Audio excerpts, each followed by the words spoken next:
And we don't have to wait for anybody. That's right. Yeah. We will wait for people to show up. Yeah. Sadly. Well, for those who are coming later. Happy Friday. Yes, happy Friday. We'll have to just wait a second for people to hop all on. Just because it'll take a minute here. Take a moment to share. Yeah. But if you're here, everyone. You're watching, hanging out, we're going to be updating everybody on the progress of the campaign, talk about current events as relates to red flag laws and other gun control legislation. And then we'll give some updates on various things and exciting news or otherwise. So thanks for hanging out and being patient while we just wait for people here to come in for a quick second. Just because, as usual, Facebook and YouTube has to service it out. And then once we see the numbers start to pop up and populate, they're like, okay, people are actually watching. Yes, hello. So it looks like we're starting to actually see people come on in. So hello. I think I see some comments here. Russell says good afternoon. What's up, Russell? We'll say hi. Good afternoon for you. Say hi to everybody as they're coming on in here. Good afternoon. So those of you who may have been planning to come to this and knew that Liberty Doll was supposed to show up, unfortunately, she got hit with a storm. Yeah.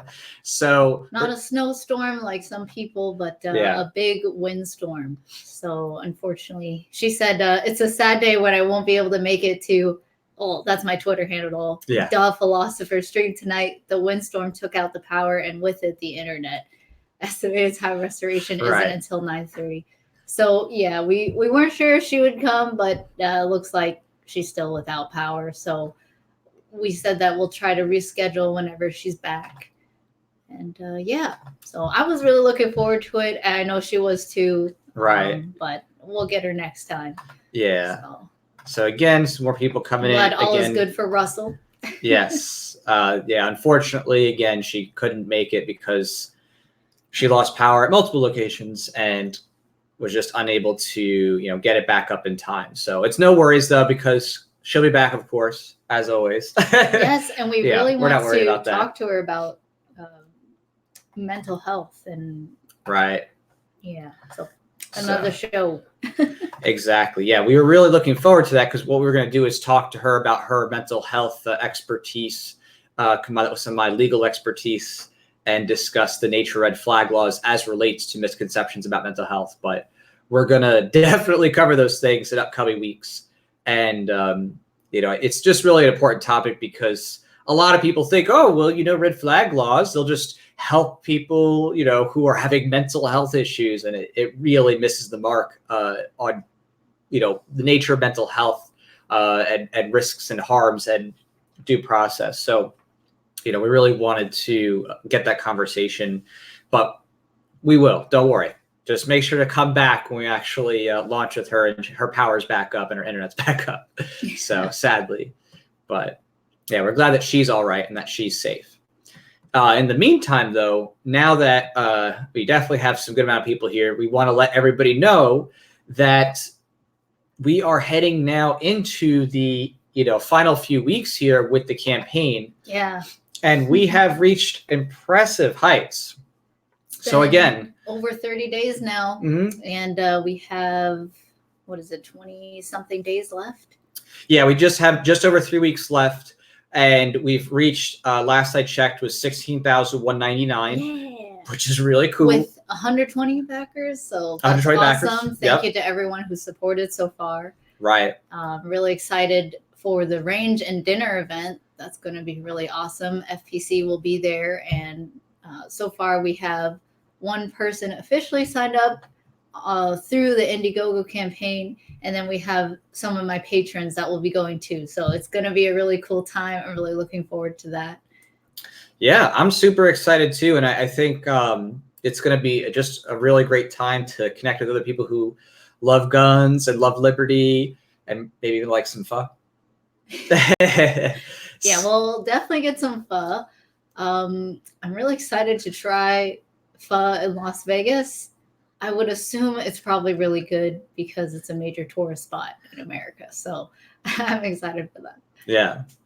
So another thing that we wanted to emphasize especially is that Firearms Policy Coalition has, officially, with us made it public, announced that they're doing a dollar matching campaign. So what this means, I just want y'all to see this here. So I'm going to pull this on up, is that Firearms Policy Coalition is actually going to be dollar matching support for another $15,000. So if you support, your money's going to go twice as long. So if you were kind of on the edge or, waiting, toward the end of the campaign, if you're one of those people who likes to wait till things are starting to show up, now is the time to do it, because we really want to start that snowballing effect, because essentially what they're going to be doing is they're going to be putting in a dollar matched amount, especially as, toward the last days of the campaign. So they're going to be tracking, with us how much funds we raise, and then they're going to dollar match $15,000 up to at least, from what they've, confirmed with us on the campaign. So, now there's definitely no excuse. So what I mean? Even a little thing. And FPC will double it. It will match you for each dollar you support. So exactly. Firearms Policy Coalition has stated their absolute support here of this film project because they believe in us and they've seen our track record. They know that we, like them, share the core values that, shall not be infringed. Shall not be infringed, right? So, when it comes to any gun laws, they're all infringements. So we definitely empathize with that, and we get it, and we hold that virtue true. We don't think of it in any other paradigm. We consider it purely a property rights issue. That, again, if you haven't physically violated the body or properties of another, where someone act self-defense, again, you should be free to own whatever you want. So it's pretty cool to have them on board for that, and to know that, this really is going to go far, to know for a fact that with every bit, again, even if you're going to just support $1, your $1 is now $2, your $10, $20, your 25 is 50, your 100 is 200, your 500 is $1,000 now, right? So again, they are committed to seeing this through, because obviously we have some great talent, and we have some, great people working behind the scenes in this as well, with David West, the cinematographer, who has a huge proven track record of producing films, many shorts, commercial quality things, for both corporate things and also just for his own passion projects. And if you haven't seen, you definitely need to check out Buck the System, his channel, because he's currently making a lot of content, right. Debunking different gun grabbers, debunk the Super Bowl ad. He did like an hour presentation debunking all the different statistics. So definitely check out Buck the System on YouTube. Absolutely. I mean, he is, actually, I just got a message. He says he can come on. Oh, okay. So, okay, great. Cool. So we're going to go ahead and we're actually going to bring him on too to talk. So, okay, that's a little surprise. So, right. So Liberty Doll couldn't come today, sadly, but hey, let's talk to our cinematographer. We get our cinematographer back at least. He'll come on. Create all these short films. Perfect. So I'm going to go ahead and send him the link, and then let's just hook up our earpieces because we're going to need to be able to talk to him. So thanks, everybody. Stay tuned just for a quick moment here. We're going to get David on to talk about some of the recent things he's been covering, which, I mean, it's pretty incredible. His last couple of videos have showed just how bad these gun grabbers are at understanding anything as relates to firearms and firearms culture. I mean, it's so bad. It should literally be lampooned on like national TV at prime time. But of course, the gun grabbers in the media don't like. We'll bring them on to talk about it in detail. Yeah. So I'm going to go ahead. Let me go grab them on. In the meantime, I'm going to pop this open just to remind everybody that, again, Firearms Policy Coalition is indeed dollar matching. So just bear in mind that Firearms Policy Coalition is dollar matching. Now is the time to support, because they are going to be, basically helping us out another 15,000 up to, as long as we're, trudging along and stuff like that. So as we've seen, it has been the case. So there's been lots of support of people coming on here. So, all right. So we just sent them the link, and now we're going to hook up our audio so that we can actually. And they'll be matching up to 15,000. So just in case anyone was planning, to do 20, and you're, you're surprised, just so you know, it's up to 15. Yeah, we can always hope for more, but we know that at least that much has been confirmed from them. So we really appreciate them and their help. Again, Firearms Policy Coalition is one of the best organizations, in my opinion, for advocating for gun rights absolutism, and they're actually out there filing the lawsuits, writing the briefs, doing the hard work in the courts that others just frankly either don't want to do or don't have the motivation to do. So exactly. And another thing is we'll be loading mags. Yeah. So for every dollar, we'll put a bullet on here, either 223 or a 556 bullet. Yeah. So you have to guess. It's a mixed bag. Yes. And we're still using this RRS speed loader. It's been good to fill standard mags. The only thing is it doesn't fit the Daniel Defense mags that we have. So sadly, if we want to speed load those, we'll need to you gotta slow load those. Yeah. But I think there is a loader that can take that. I gotta look it up. I was trying to find one that could actually do the Daniel Defense mags. But here, one of those variable let me put the support link in for people. Hello, Modern Renaissance Man. He says, yo, my favorite couple on the internet. Hello. Oh, someone from Las Vegas, Nicola. Nice. That's awesome. Hey, maybe we'll see you at the Las Vegas event. That would be awesome. That'd be great. Yeah, again, we're going to be a promotion of the film. There's an option to come on out, come with us to the range, and even have dinner.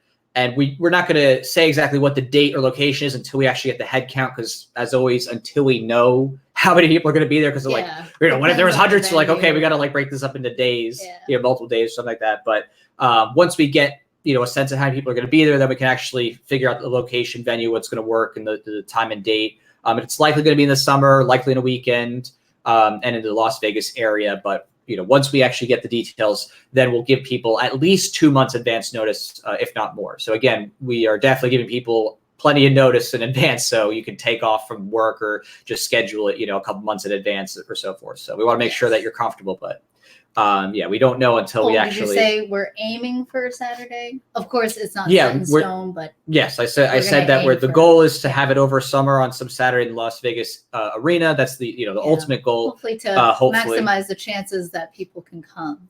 Right, by having it on the weekend, hopefully people could, if they had to work through Friday, they can fly in, Friday night or Saturday morning or something like that. So, or drive in. Would love to. We know some people said they would drive in, so.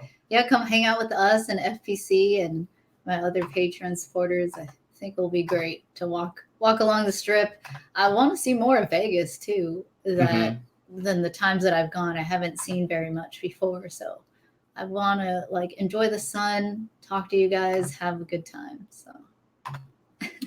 So basically right now we're just waiting for David West, our cinematographer. He said he's actually able to come on and hang out for a little bit. So I just sent him the link, and he's, I think, just quickly setting up his stream here. His awesome studio, yeah, too. His studio is pretty cool. He's got, it's really cool. He gives me some goals. He made this video where he covered up his wall. You'll see when he comes on what we're talking about, but then he pulled it down, and it's like, oh my gosh. The ammo sexual in me, the gun sexual in me is like, wow, that's hot. Yeah. I like so. Yeah, I definitely like his setup. It just exudes awesomeness and freedom and liberty. Definitely gonna have to make one of those soon enough one day. Once we upgrade some things here and there, piece by piece, we'll get to that point. Definitely. But for now, this is our makeshift our open air studio. Yeah. But in the meantime, I see a lot of people in the chat. Hello, everyone. Hi, Drew. Hello. Hi, Rika. Hi, The Essential Freedom. Welcome. Yes. And as someone here, I think, said that they saw you with Liberty Doll, actually. Just not too long ago. Oh, yes. Cool. So again, anybody who's coming on late, unfortunately, Liberty Doll, sadly, her places where she'd be able to record, they got hit with a storm. She's literally without power now, totally, including on her phone, which is unfortunate. So I'll show that for a quick second here. She's okay now. Well, last time I checked, she's okay. So yeah, hopefully the storm's just gone and she's just waiting it out and in a safe place. Hopefully, fingers crossed. Yeah. So, but she seemed like she was physically okay. Yeah. she seemed like she was all right. That's true. All right. In the meantime, we're going to go through some different current events leading up to David here joining us. So it's been a eventful week, that's for sure. in terms of gun control bills and red flag bills being filed. Scarily, many states and even localities are starting to, this legislative season, put together red flag law proposals. And, this has been happening in places like South Dakota, Tennessee, and other states, where you might think that wouldn't happen, but they're definitely. Even Alaska, right? Such a gun culture heavy place. There's already people in power there that are proposing legislation for red flag laws and different limitations. Oh, hey, David. Hey, hold on, guys. I'm trying to turn off my speakers. 1 second. Oh, okay. Well, you guys saw a little preview. Yeah, he's coming in. Of his setup. Yeah. So David's coming in, as you can see, he's on his way. But one thing that was interesting this week too, that I thought was, to me, obviously predictably going to happen, was that there was a veteran who was mistaken identity red flagged because his name matched somebody else who was being red flagged. So he got his guns taken, and they're like, oh, you have to figure this out. And so it was very costly to him to have to fight it. Figure it out. Right? It's like, wait, I was just going about my day. Yeah. I'm peaceful. What the heck? Why do I now have to prove my innocence? Yep. It's supposed to be innocent until proven guilty, not the other way around. So these red flag laws are really insidious and violate so many parts of the government's own laws and constitution. So. Right. Yeah. It's just so concerning to see how nonchalantly those people in power were about the fact that this guy got red flagged when he wasn't even the person they were going after. He just happened to have a name that was similar. Yeah. And he was the one who the onus was on him basically to go and have to deal with it. And eventually it got dropped, but it cost him time, it cost him money, it cost him, a lot of stuff. So the people were coerced to fund. It's just so disgusting. It makes me sick every day. So anyway, please support us on this campaign. There's a lot of people who've already backed.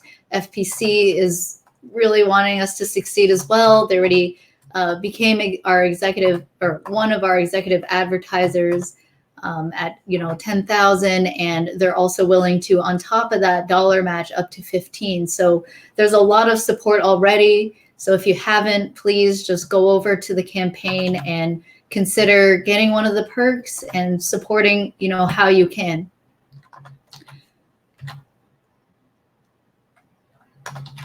Oh, just some sound is coming in. Yeah, I know. I have to just update it. Sorry, the video started playing, so let's just yeah. Okay, I think David's ready. Is he ready? All right, so he's in. Okay. So, all right. All right. I'm ready now, guys. Sorry about that. He's ready, and he's Hey, no live. worries. Hopefully there's no crumbs on me. I was eating a sandwich right when you were like, hey, can you come on real quick? What kind of sandwich? This is just like a roast beef sandwich my wife made. But Nice. it was toasted, so it was kind of crumbly. And I'm like, it's crumbs all over me. Trying to look good. No worries. But How's thanks it for having me on. going? Of course. It's going good. It's going good. I've been plugging away at my channel. So Yeah. it's been going pretty well. I've got a couple exciting videos coming out soon. Would have had some out the last few days, but I got hired last minute for a couple little local freelancing jobs. So that's been taking up Oh, great. my time for the last couple days. Good. Good to hear. That's great. And I take it freelancing here is within the film realm? Yeah, within the film. I'm shooting some videos. It's nothing interesting. It's just some local stuff. But Hey, yeah, I've got 2 episodes. still providing value to someone. Yeah, it's good value. It's honest work. It's just mind-numbing sometimes. It's not fun like my YouTube channel that doesn't pay me anything. So I've got one right now that I'm all prepped to probably shoot tonight, hopefully put out tomorrow. It is about how doctors are not being a doctor does not make you qualified to discuss the Second Amendment. And I think it'll be the kind of episode that would be incendiary to a lot of people, but I don't really see how they would even argue with me when I show them what I'm going to show them, when I talk about what I'm going to talk about. Yes. Kind of ends with me challenging this doctor to a debate. It all started because if any of you have been following my channel, or if you've just been following the gun world in general, there was a doctor who got named Joseph Saccharin, who got caught perpetrating a hoax. Basically, I was kind of one of the first people who caught him and started getting it out there. The TLDR version of it is he claimed that someone put a death threat on the windshield of his car, and he posted a picture of it. And he didn't realize that his like attic access hatch in his garage, like where you pull down your ladder to go up into the attic, Right. Oh yeah, I saw the that. reflection of his car. And so that pretty clearly outed him as having made this up, especially because some of us, like I tracked down what we don't know if it was the house that took place, and we tracked down one of his homes, and it has like very clearly an enclosed garage. Right. Put together, it's like, wait a minute, you say someone put this on your car in front of your house, but it's actually in your garage. Right. And he backpedaled, put out a bunch of different stories. Anyway, in doing that, I got embroiled with some debates with doctors on Twitter. There's been this big doctors against gun. Well, they say gun violence, but it's really just doctors against guns. Right. For the last year and a half or so, ever since the NRA, I believe it was Dana Lash that actually said it, but since the NRA said that doctors should stay in their lane, it's completely true.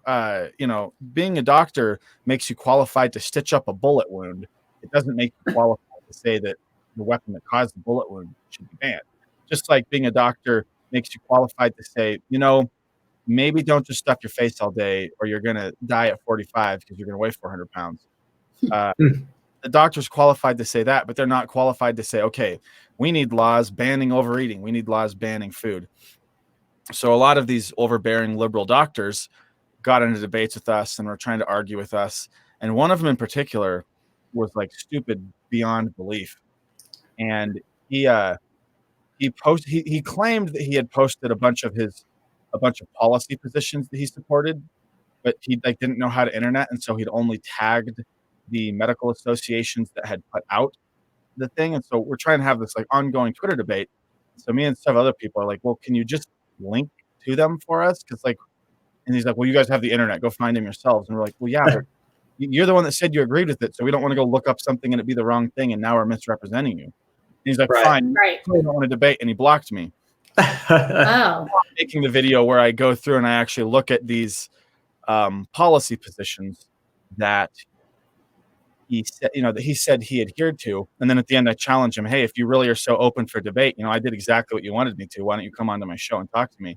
Because I went to them, and I mean, some of the things that these doctors organizations are calling for are just comical. Like one of them basically says they want to ban all munitions that are developed for military use.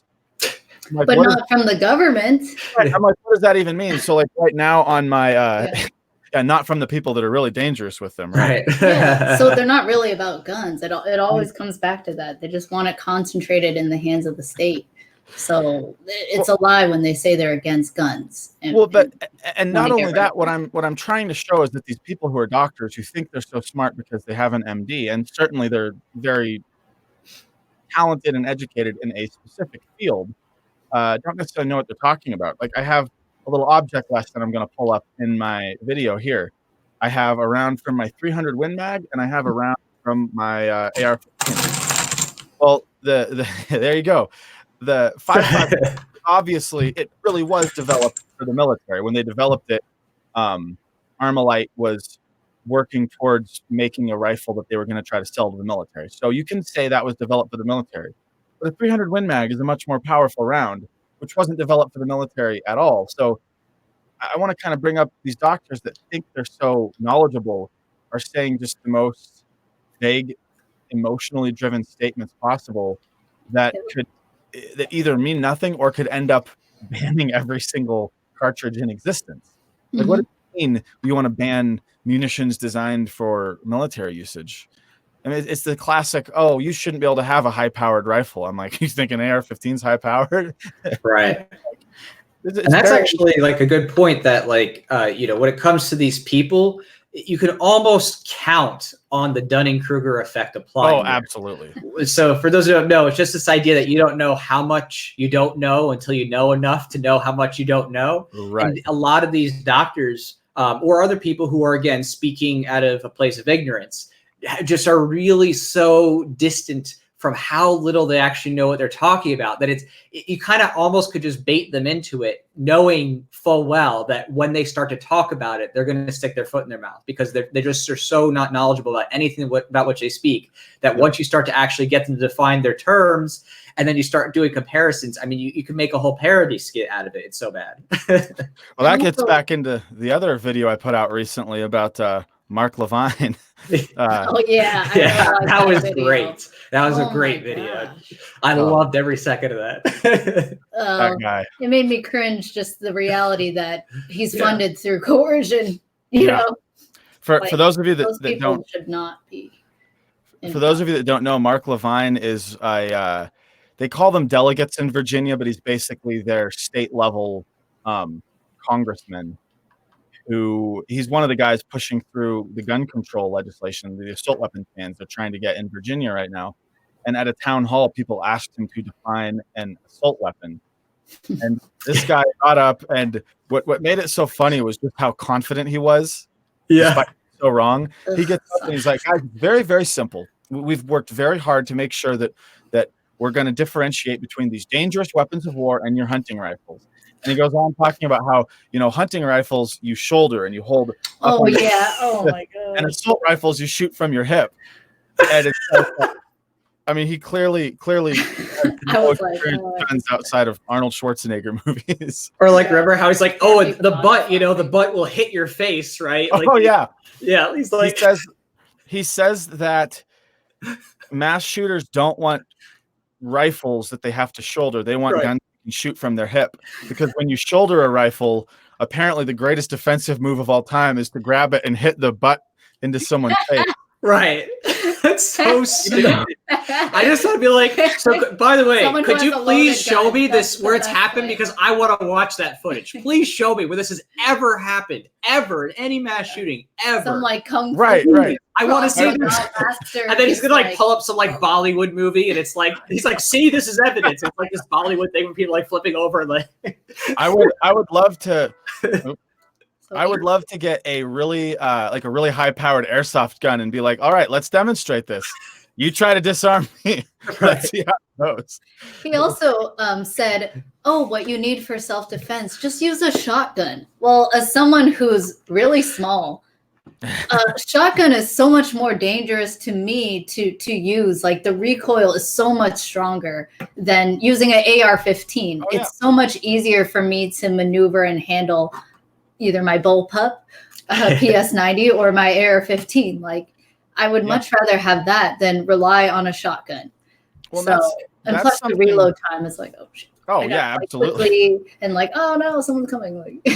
Well, that's something that I always bring up to people, because so many times you get these gun grabbers that will say, well, you're just selfish. You just don't care about anybody else's rights. And I'm like a 6 foot tall, 190 pound man. I can shoot a shotgun. This isn't about me. This is about my 5 foot 210 pound wife, who I want to be able to have a pistol caliber carbine for when I'm gone to defend the house. Because my tiny wife, who's an inexperienced shooter, should not be having to rely on shotgun. Even right before I hopped here with you guys, for about the last 45 minutes, I was chatting with one of my best friends from growing up, who had very, very severe heart problems growing up. He almost died multiple times as a child. He's had a dozen or so open heart surgeries. And frankly, it kind of stunted his growth going through all this as a child, being oxygen deficient. He's missing part of his lung. He's had horrible health problems. He's 5'3", weighs about 100 pounds as a 32-year-old man. Oh, wow. That is, yeah. And he's planning to get his first gun now. So he's been asking me, I was looking at some shotguns, and I've been here advising him. And now that we've kind of talked through a plan, he wants to get probably I think he's going to try to build a Palmetto State Armory 9mm carbine. Eventually, he wants to get a handgun too. I advised him to get a rifle first, and maybe get a pistol caliber carbine that can take Glock magazines, and then eventually he can get a handgun that's also compatible and have a really nice setup on a fairly affordable budget. That's not someone you should just be oh yeah, get a shotgun. You hear people straight like, out. I agree. Straight out of Hollywood too. Like the only means of self-defense is like a 6-round revolver or a shotgun. Yeah. you guys ever heard Joe Biden's take on just get a shotgun on self-defense? Oh yeah. Yeah, He's like, oh yeah, you just get a shotgun and shoot. Yeah. Through the door. He advises people to just get a shotgun and shoot through the door. Yeah.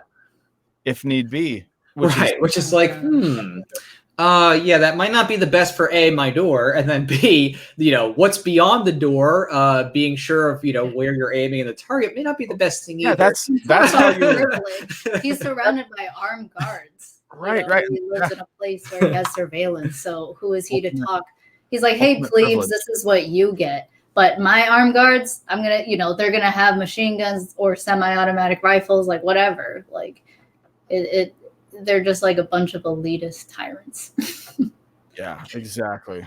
And when it comes to shotguns too, like the other thing is like there's so much extra damage that might be unwanted or unwarranted that can come when you use it, whether you're using birdshot or buckshot or whatever, because it sprays and it spreads out. So it's like, to me, that's the worst, because it's like if you want to be accurate and you want to narrowly focus on your target, it's like, using the shotgun might actually end up hitting more people that maybe are innocent bystanders or destroying other property that you weren't intending to hit. Because it scatters. It's meant for birds or for, animals where you're shooting toward the ground. It's the absolute height of ignorance that you get these people saying, no. Because they always say, it's so funny to me, they'll always say ARs, assault weapons, whatever they want to call them, are they're no good for self-defense. But somehow, apparently, they're also the most amazing weapons of war that there are. Right.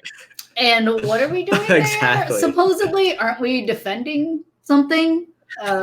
So when people say, oh, it's designed for the military, it's like, okay, if you're talking about it's designed to defend, exactly, and that's why I want it. And the things that make something desirable for military use make them desirable for self-defense too. Right. There's no false dichotomy here. Just if you have a uniform and you work for the government and you're in the Middle East versus you're at home, it shouldn't matter. There shouldn't be, oh, okay, now you have these rights just because you're overseas and the government gave them to you. No. Yeah, the only difference there is that civilians actually use them for self-defense. It uses them to invade and aggress. Right. That's crazy. And a quick note, we did just have another supporter. So thank you, whoever supported. Thank We're now up to 16,284. So that's a lot of bullets you have to load. Oh, yeah. How much did it jump up? I feel like you enjoyed it was 99, so that's 85 rounds. Oh, cool.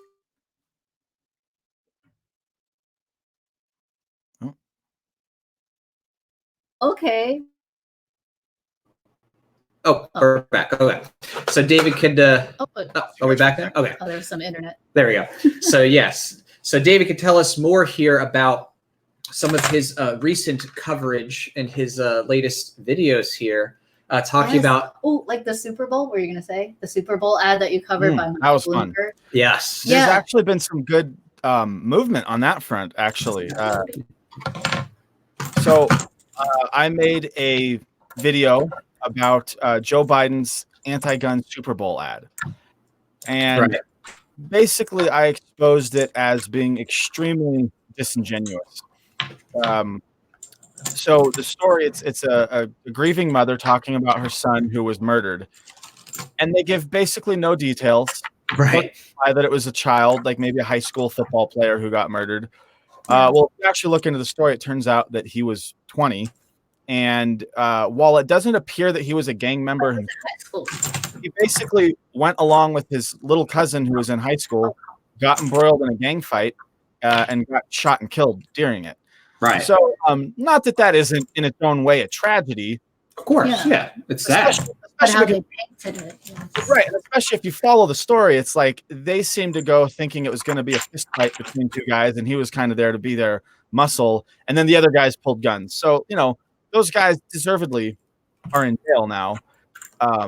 But you look at all the details of the story, and for one thing, it's pure emotional manipulation to act like he was a child. He was a 20-year-old who made a very unwise decision of getting embroiled in a gang fight with teenagers as a grown man.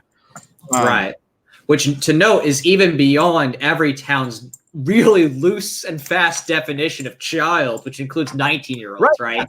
It's beyond that. Yeah. So, You go to war when you're 16, but you can't. well, that's the funny thing too, is that every town, which is Bloomberg's organization, says in that video, in that commercial, it says 2,900 children a year are killed. Their definition of children includes 19-year-olds. Right. If you look at it, the number of like 5 to 13-year-olds, like what you would probably reasonably think of as a child, like 5 to 12, I think it was.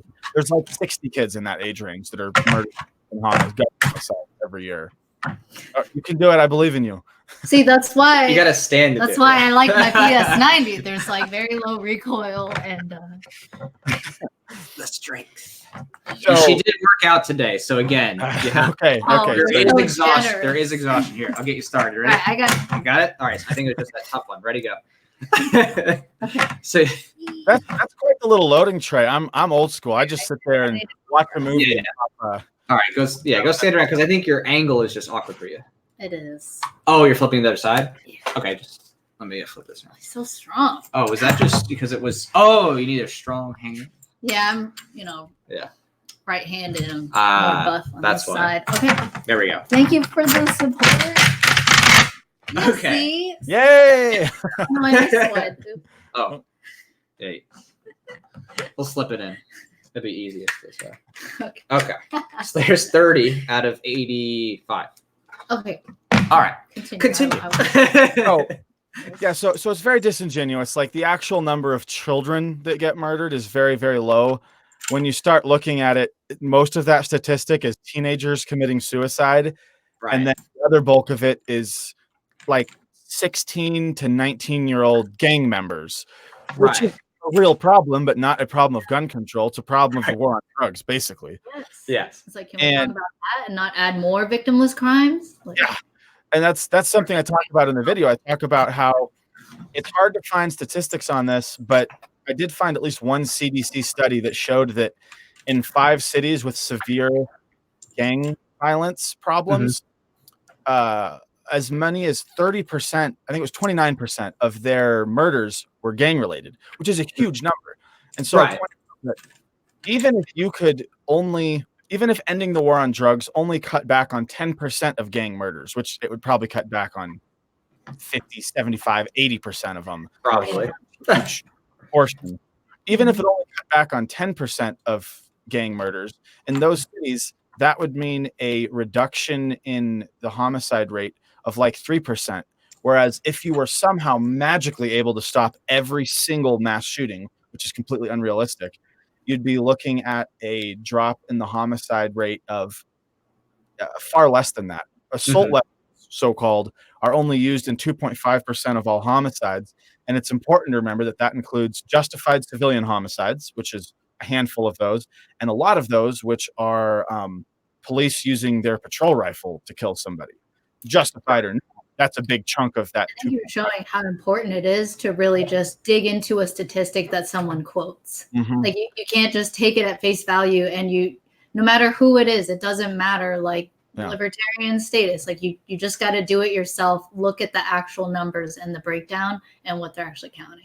I think the figure that I calculated was that if you stopped every single mass shooting, the homicide rate would go down by about 0.25% versus 3% it would go down if you stopped if you only stopped 10% of gang-related homicides by ending the war on drugs. It shows that they're clearly being myopic and they're not actually all that interested in.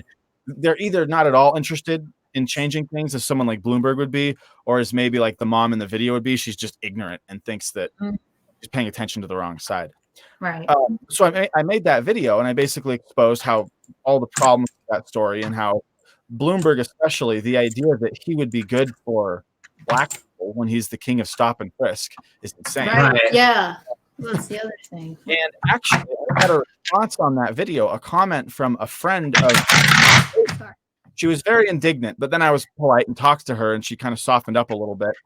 And we started chatting on Facebook. I reached out to her, and I'm working to try to get her onto my show. She's not really comfortable with it, but she's going to see if maybe the lady who was in that Super Bowl ad or some of these other women who are in the organization whose sons have been killed in various forms of shootings.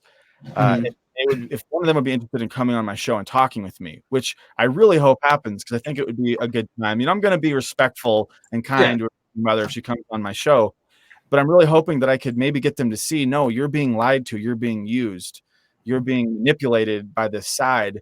My side, actually, your son who was killed by gang violence, my side has better answers for how to address that. We're not the ones just trying to use you and make things worse.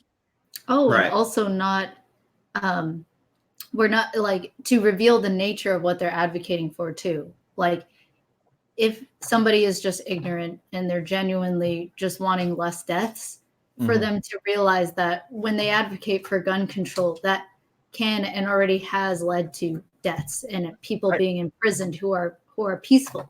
So to help them see and realize, and expose the nature of the state, which as libertarians in general, that's what we're trying to do. And, trying to help those people who have good intentions, but they're ignorant and they don't realize that when it comes to the state, everything they do, it's at the end of a barrel of a gun, and to help them realize that. And what I always point out to people, because so many people don't know about this, especially so many people on the anti-gun side, is that at Ruby Ridge, we saw a 14-year-old boy and a woman holding a baby murdered over what was ultimately the enforcement of gun laws that are so trivial. I'm trying to remember if it was that the barrel was a 1/4 inch too short or the overall length was a 1/4 inch too short. I think it was the overall. That's how they tricked him. I think that Randy Weaver knew that you couldn't have a shotgun under an 18-inch barrel. Yeah. They tricked him into cutting the stock off and making it under the 26-inch overall, or 28-inch, I think it is for a shotgun. There's 26 overall length. This is for rifles. I'm pretty sure for shotguns it's 28 because they have an 18-inch. They're so arbitrary. Let me look this up. Completely arbitrary. But whatever it was, they tricked them into cutting the shotgun a 1/4 inch too short. Yeah, 26 inch on a shotgun, 18-inch in length of the barrel. Okay, so maybe it is still 26-inch overall length, but it's just the barrel. Both on rifles so arbitrary. And shotgun. I know it's the ATF's rules are so nuts. It drives me up. They really are a terrorist organization. Yeah. The IRS. I mean, so many federal agencies are literally just terrorists. Like my pistol here. Right. Yeah. It's like, okay. Now it's a pistol because you have a brace. Oh, and you can shoulder it too, apparently. Okay. Yeah. This is my pistol. Yeah, it's just a pistol. Hilarious. It's absolutely not a short barrel rifle, guys. Like, I can't wait for them to literally be abolished and made a relic of history because see, they literally are just terrorists. In my opinion, like there's nothing other to describe it. You can't come up with a better description of people who literally their existence is to go around, threaten people with literal death over their property, over the most random, nonsensical things that have literally nothing to do with hurting anybody whatsoever. Just whether or not your gun is like a 1/4 inch too long or short or whatever, or whether you have a foregrip.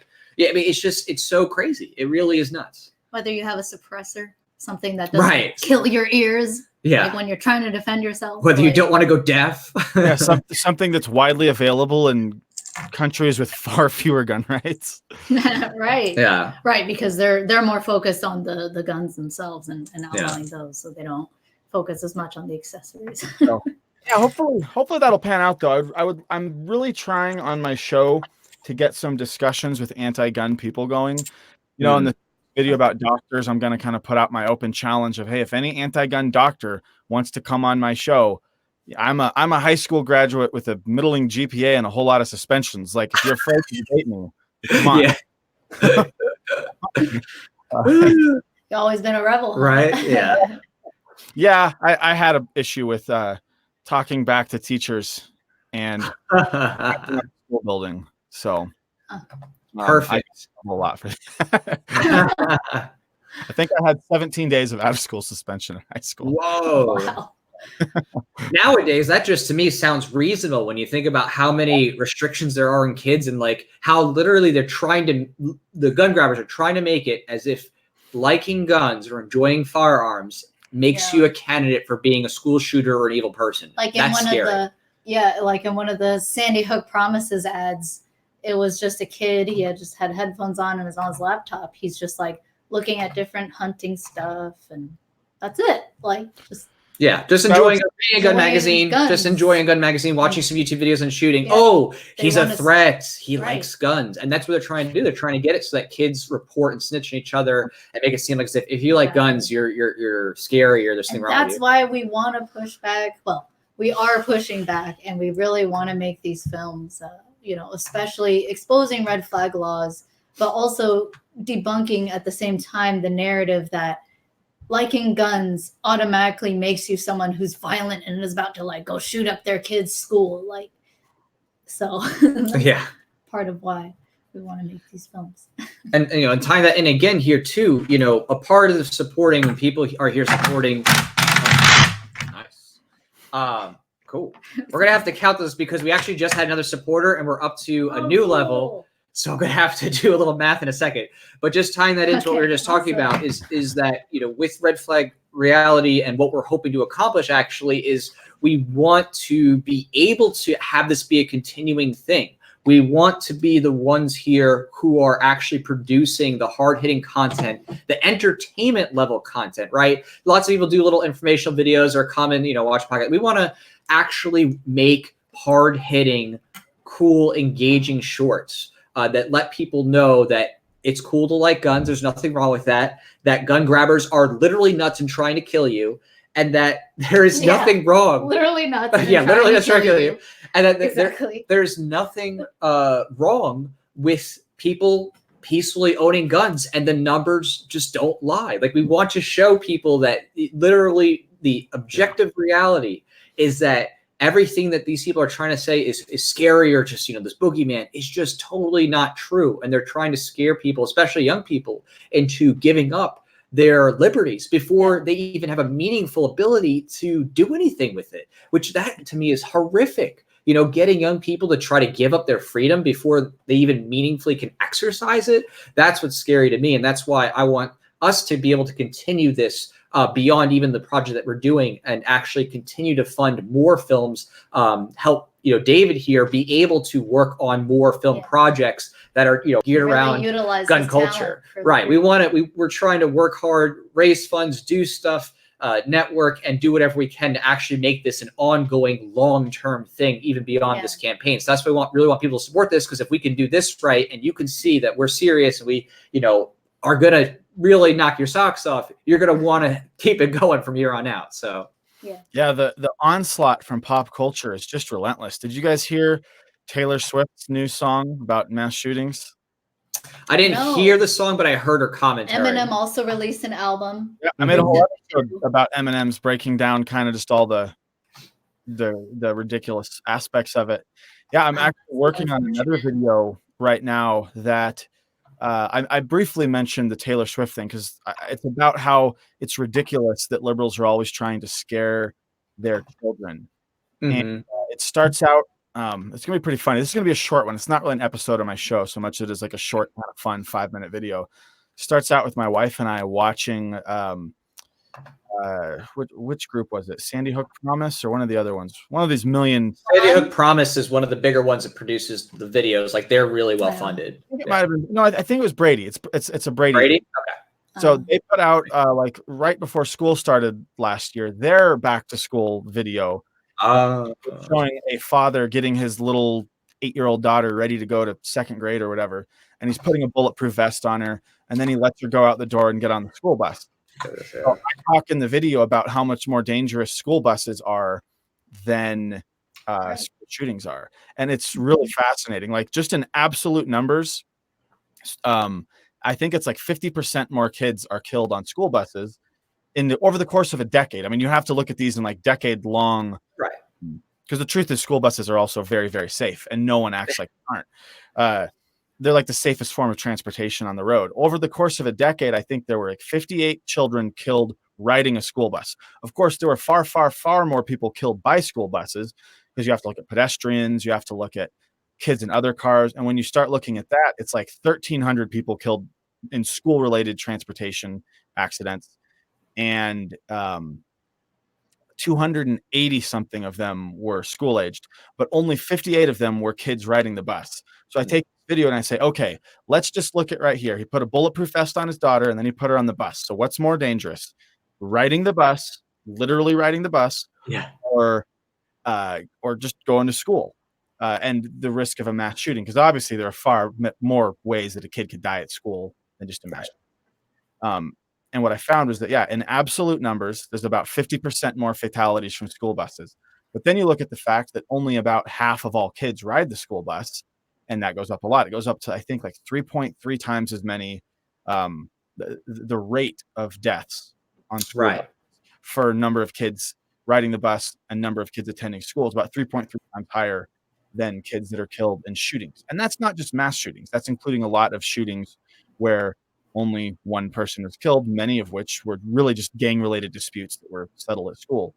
And then the funniest statistic is I go into, okay, well, when we're dealing with vehicles, you have to account for how much time you're on the road. Trucker ends up being on the top 10 most dangerous jobs every year simply because truckers are driving so much, they have a pretty high chance of dying in a car accident. Right. So I say we have to calculate in how much each person is riding the bus. And what I found is that the average school bus commute is about 24 minutes one way, so 48 minutes a day.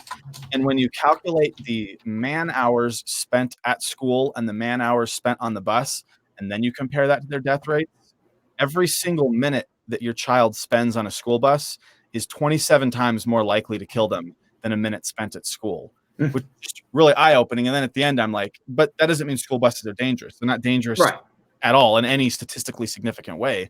So why are you scaring your kids with all this propaganda saying, oh, you're going to have to hide if you go to school? The other interesting thing I found is that there were only 38 K through 12 aged kids murdered at school. So that's discounting the teachers that were killed. That's discounting college shootings. That's just looking at like the kids that would be riding the bus. There was 38 of them. 20 of them, more than half, were just killed at Sandy Hook, which makes me, which took 6 minutes. So in the video, I talk about how if one teacher had a firearm there, they likely couldn't have stopped the whole thing.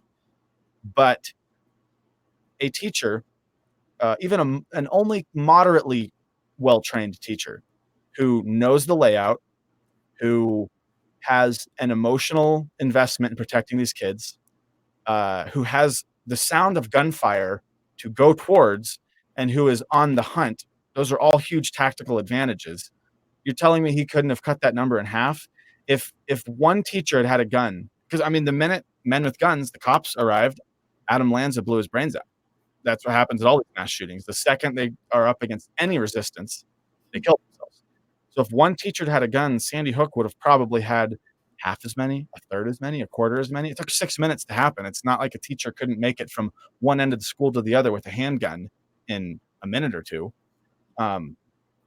So, over half of the deaths that even happened to K through 12 students was at that one shooting, which could have been avoided if it wasn't a gun free. Right. Yeah. I mean, it's a great example too about thinking about that concept, right? That when you have so many young people in a building all congregated together, that actually is the ideal situation for someone who is deranged and wants to cause as much harm as possible before they put themselves out. Right. It's like that is the ideal situation for a sicko. It's literally like fish in a barrel. It reminds me, like in China, that happened where someone used a knife. They went to, it was like a pre-K, and they were able to kill like dozens of kids by stabbing them. Because again, they literally can't go anywhere, but it's still a kid, and they killed kid after kid after kid easily because they're all congregated there. They're all defenseless, and it's easy to do if you're a sicko who wants to cause as much harm as possible before they, die or get arrested or whatever. You know what I mean? That is fish in a barrel for them. It's a cakewalk, and so that's why these are places are targeted in the first place, because they know they can victimize people with the least amount of potential blowback or recourse. Oh, this also reminds me. Speaking of fish in a barrel, like this video will always stay with me, but I think it was in the UK or Germany where this guy got out of his car in the middle of traffic and literally had a samurai sword and executed his roommate. UK. The UK, literally just in broad daylight, and nobody else around was armed. The person filming is in their apartment. Everyone's just helplessly watching. There was even a pedestrian who's like, stop, stop, stop. And then the guy raises his sword and then they run.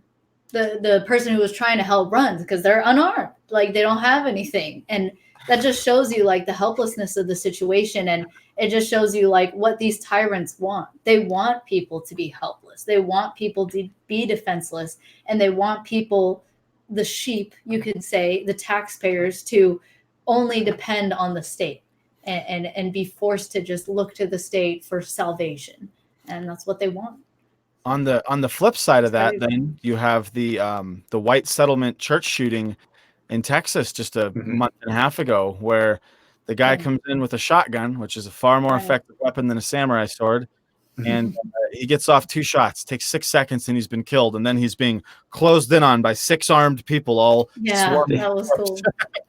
That was really awesome to see. I mean, like it's horrible that the people die, but I'm just saying, like the reaction and how you could tell the church, like they had the people who weren't armed, they immediately ducked.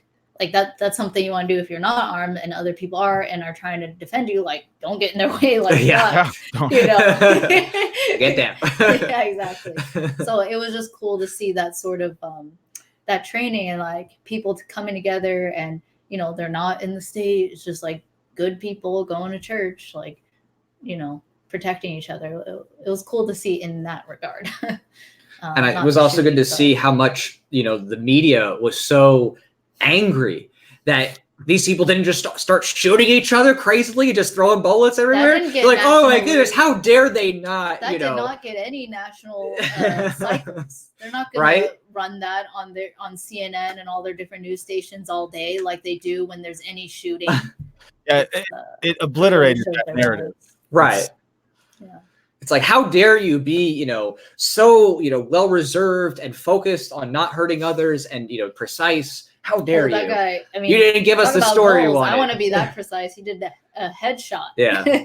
From like a headshot on a laterally moving target at a good 15 yards. So at least, Right. So the other cool thing too, in terms of like the media, just on that note, was like, you know, the Virginia rally against Governor Blackface Northam, or he was in the KKK outfit. I don't know. But one of those. He was in blackface next to a guy in a KKK outfit. That's what it was. Oh, okay. That was confirmed. He was doing the black. Oh, okay. I wasn't. He was the one in the blackface. So that's so weird. And oh gosh, and this is the same governor who Alex Jones talked about in on a podcast with Joe Rogan, how he was literally talking about murdering babies, like saying that, oh, it's still abortion, but it's not, because the baby has been conceived. And they're like, oh, but we'll keep the baby comfortable and we'll go ahead. That's how Alex Jones said it. That's like the best Alex Jones like Northam impression I think I've seen. Oh, thank you. That was an impression of Alex Jones doing a Governor Northam Southern drawl like impression. And that really is how he sounds. He's just like, we'll keep the baby comfortable. Yeah. And we'll resuscitate if the mother wants. Like, he literally just said in a roundabout way that he'll kill the baby. They're like literally born alive babies. So these are the people in power. These are the people funded by Bloomberg who have their pockets aligned to infringe on our liberties. And at that rally, you saw so many gun owners just filling the streets. And I just love seeing that. And the media try to paint it as, oh, it's just the militia and white nationalists. And they're trying to say, oh, anyone in a militia must be a white nationalist. So there's that. And they're just so dishonest. And but I love that nothing was violent. And then I saw Antifa had a little rally, you know, going through, but they weren't violent there. Something that really cracks me up is that I've noticed recently. You know, it's funny because they always accuse us who have guns of being like very paranoid conspiracy theorist types. But it's really funny because the second I get on Twitter and I start, you know, promoting gun rights, the amount of times I've been called a bot, or that people are accusing anyone who's pro-gun of being a Russian bot. And we're not talking like random idiots on Twitter. We're talking about medical doctors. they're like, oh, these people are all just bots. They're all just paid. I'm like the most public man on the internet. You can look me up in 2 seconds. Like, I'm not hard to find. I have a show where I show you my face and use my real name all the time. Like, I'm some kind of bot. Like, don't get me wrong. Like, sometimes I wish I was paid by the NRA, but I'm not. I've gotten that too. Yeah. Oh, person with guns must be part of the NRA. Like, that's it. That like just shows how much of a stereotype these people have. And I'm like, I mean, if I work for the NRA and I was paid, I mean, that'd be nice. And I'd love to change them to be more actually principled, but I'm not. Right. So, yeah. I don't think they would like us too much. Yeah. It cracks me up how paranoid they are, especially because when I look at every time there's a big anti-gun rally, all of their signs are just moms demand action, stop gun. Like, they get the same corporate signs. Mm-hmm. And you go to like the Virginia gun rally, everyone brings all their own gear.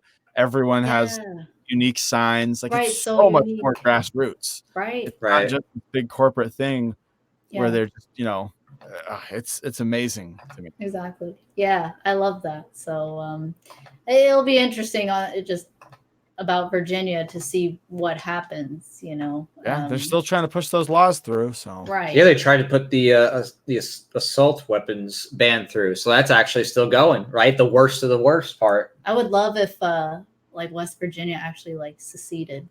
I was like, okay, well, bye. Oh, you're saying the western part of Virginia? Yeah. Oh, like it's because there's a real West Virginia. Oh, so it's like, we need West Virginia already seceded, right, which that part did secede, and they're actually, from what I've heard and seen, some of their legislators are actually filing some Second Amendment styled extra protections over there. They're trying to reinforce and reinvigorate their gun rights. I think they're a fair bit more. I mean, West Virginia is where like coal mining is, whereas Virginia is basically just one big metropolis at this point. I mean, it's yeah, right. When you get the Arlington area, it's practically DC, and then all the cronies are hanging out there. Yeah. Yeah, I mean, how much of Virginia just works in DC? Right. I mean, I did that for a little bit. I did. I know what that's like. That life, going on the subways and stuff, and all the different colored trains that they do. But it's very crony. I mean, it's very tyrannical, and also the hotbed of some of the Supreme Court cases that ended up making clear for those who are trying to argue otherwise that the right to bear arms is indeed an individual fundamental right incorporated against the state. So BC v. Heller, I was right there. Yep. Someone's even watching from Virginia. Watching from Virginia. Yeah, Virginia's scary. The CIA. Yeah. I mean, I had the chance to actually have a good lunch with Alan Gura, who argued those cases, and that was a lot of fun. Getting to hear his tactics and what he did, and how the NRA didn't want to touch it. And he's like, "Oh, I'm going to take it then." So I'm glad he did. Thank you, Alan, for doing that. Was he associated with any of the gun rights groups, or was he just a lawyer who wanted to take it? I'm sure he has some associations somewhere, this or that, but like his main shtick as to why I brought him in was Federalist Society at the time in law school. So, we brought him in to talk about some of that stuff, and then we, hung after and talked a bit. But yeah, I mean, he's a big, loves, the right to bear arms kind of guy, and, wanted to do his best to defend it. And just hearing his story, firsthand was really inspiring and opened my eyes to what was actually going on behind the scenes in terms of both the courts and some of those gun rights organizations. Share the story? Are you allowed to share the story? No, I mean, just limited to those things, like at least those couple little things. I'll get into more of those maybe one day, but for now, without throwing too much shade at certain people or groups. I just want to check the campaign real quick because we did get another contribution. So after I filled up all those 3 mags there. And like 16,360 or something. So we're at 16,309, and you fill it 3 mags, so that should be 90. And we had 85 from one, and then that would be 15 plus 9, so that's 24. So you had 85 and 24, so you actually are, 19 in on the next one, I guess. Okay. Is that right? I hope my math's good. But I just trusted. But yeah.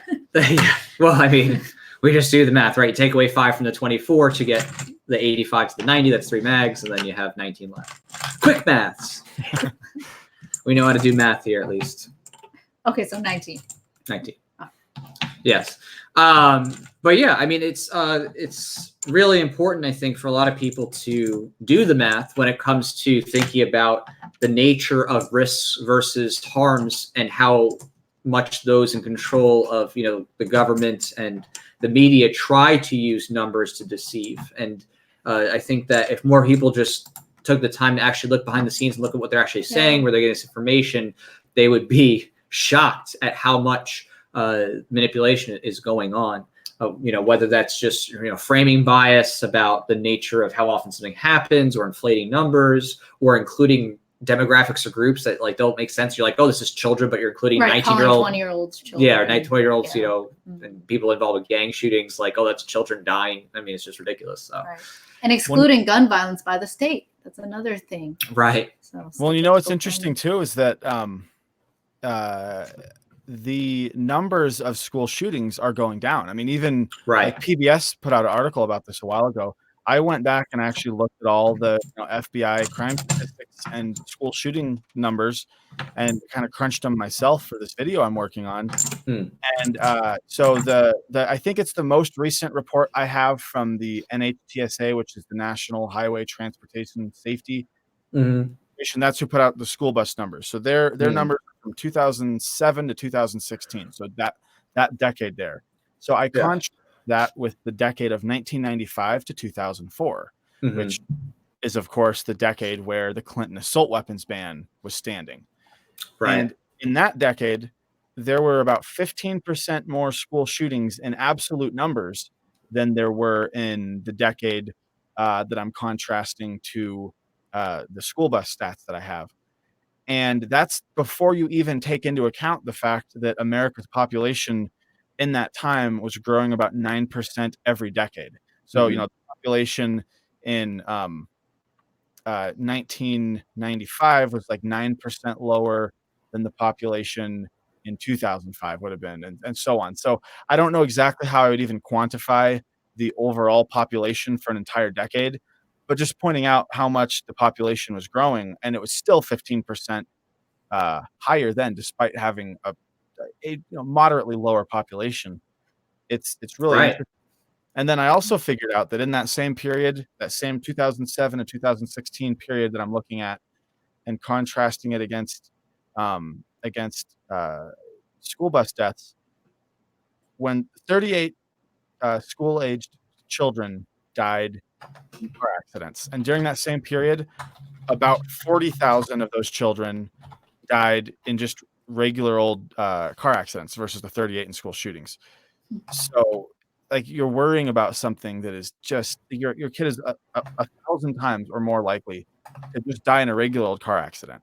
But you never think anything when you take your kid to the grocery store with you, or when you take him on a road trip, when you take him to go visit his grandparents. But that's so much more dangerous. Yeah. So, absolutely. Yeah. And in that time period too, specifically the one referencing about 95, with the federal assault weapons ban, that's when the Clintons were calling black young people super predators and stuff like that, because there was all this school violence that was gang related. They're like, oh, see, look at this. We need to fight the super predators. And they were trying to hide their racially charged messaging in the 90s, right? And yet, thankfully, all that was recorded. We can go back and actually confirm, oh, yeah, she said all this stuff because, the internet, thankfully. But that, that was a part of that, too, is trying to use semi-racially charged things to try to push for gun control to scare, all the white leftists and Democrats at the time into supporting the assault weapons. I say very loose, of course, bill ban. So pretty wild. And thank you, Brett, here. Yes, just thank you for your support. Brett. We appreciate it. Brett has been very supportive. Yes, he's been extremely supportive. Thank you. You definitely have a pass to come to the dinner or range event. Yes, we already sent him his special pass for his multiple supports in the past. So thank you so much. Yes. So you were going to say something? Oh, I was just saying, first of all, just, people who are libertarian or just freedom leaning in any way, just get your kids out of public schools. Seriously. Amen.